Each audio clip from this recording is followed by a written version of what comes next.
Qaxa gəlmişkən dedi biraz da tarix görək. Əvvəl Sırt qalasına qalxdıq, yol dik idi. Ayaq sürüşürdü, amma qalxmağa dəyərdi. Belə qarlı havada yalnız biz yola çıxıb qalaya gedə bilərik. Bu qala vaxtilə buradan keçənləri qoruyub. İndi isə sakitcə dayanıb baxır.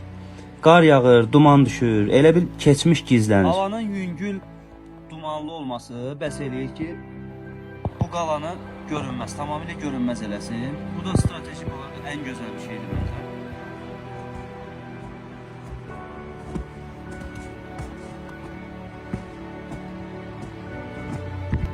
Sonra düşdük aşağı, qumdakı qədim qəbristanlığa gəldik. Daşların hamısı eyni tərəfə baxırdı. Yəni buna çox səbəb vermək olar məncə. 100 illərdir buradadılar, danışmırlar, amma çox şey deyirlər. Ümumiyyətlə, Qax elə bir yerdir ki, tarixi axtarmırsan, yolun üstünə çıxır.